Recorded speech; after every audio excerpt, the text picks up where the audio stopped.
En 1984, le réseau de prévention des crises alimentaires au Sahel et en Afrique de l'Ouest demeure un cadre unique d'échange et d'aide à la décision en matière de sécurité alimentaire. Espace de discussion et de réflexion libre et informelle, il contribue à analyser la situation alimentaire, à améliorer le partage de l'information et à promouvoir une action concertée et coordonnée. Avant de nous pencher dans le vif du sujet de cette 25e réunion annuelle, nous vous proposons de passer en revue le chemin parcouru ensemble, les acquis et les perspectives du réseau.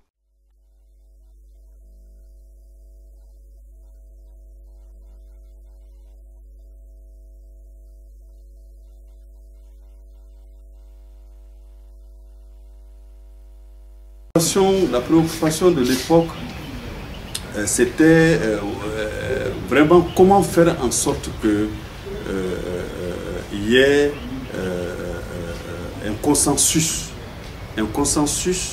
sur les interventions à faire au niveau du Sahel par rapport à l'insécurité alimentaire conjoncturelle, par rapport aux crises qui survenaient. On venait de sortir la crise de 84-85. Et on sait aussi que de la manière dont les acteurs ont intervenu, nous nous sommes rendus compte qu'il y avait beaucoup de problèmes, l'information n'était pas tellement fiable, les acteurs intervenaient un peu en désordre, chacun avec sa façon de faire. Et on a même vu des situations où les aides alimentaires sont venues dans la sous-région au moment de la récolte. Et les réflexions ont continué et nous nous sommes dit qu'il fallait nécessairement qu'il y ait une dynamique concertée, une dynamique consensuelle pour tacler ce problème-là. Et finalement, le club qui était le club des Amis du Sahel est devenu le club du Sahel tout court.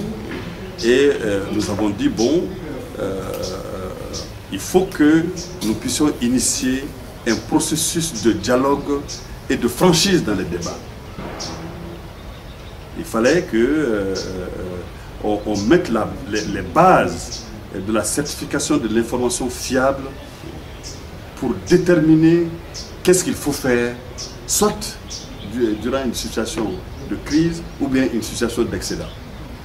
Mais avant de rejoindre la FAO, j'avais eu l'honneur, disons, de participer à la genèse de ce réseau, puisque en mai 85, après la sécheresse qu'avait connue la région en 84-85, le club du Sahel et le SILS avaient décidé, constatant le manque de coordination dans les interventions des pays et des donateurs, d'essayer de mieux organiser ce travail de suivi de la situation alimentaire. Et donc j'avais fait une mission un peu d'évaluation de la situation en mai 84. Pour la petite histoire, c'était ma première mission au Sahel et au moment d'atterrir à Bamako, on n'avait pas pu atterrir parce qu'il y avait un orage, alors que je venais enquêter sur la sécheresse. C'était le retour de la saison des pluies. Mais donc sur la base de ces informations, on avait établi un rapport qui avait servi de base à cette idée de se concerter régulièrement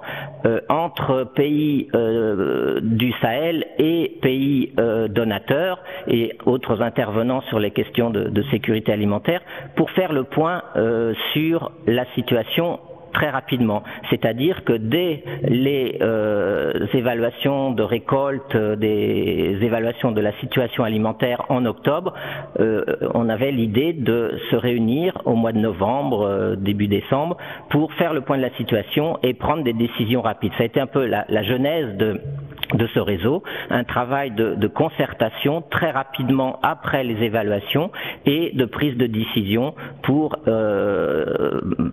répondre à la situation difficile que pouvaient connaître certains pays ou certaines zones.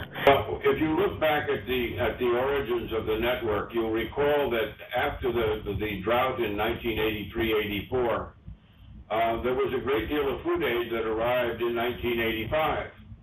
And that food aid arrived late, and it arrived at a time when the Sahel was having a very good harvest. And so the food aid was really depressed prices on the local markets. It was not a good thing for Sahelian farmers. And I think it was then that the Sahelians and a number of the donors realized that something was needed that could discipline both the demand side of food aid and the supply side. L'histoire du réseau de prévention des crises alimentaires au Sahel et plus récemment en Afrique de l'Ouest, c'est l'histoire d'une activité humaine. Une activité humaine avec ses imperfections, ses joies, ses peines, ses succès et ses échecs. Une histoire en gros, en deux mots, de l'amélioration de la qualité et de la quantité des informations et une amélioration de la qualité et de la quantité du processus de décision.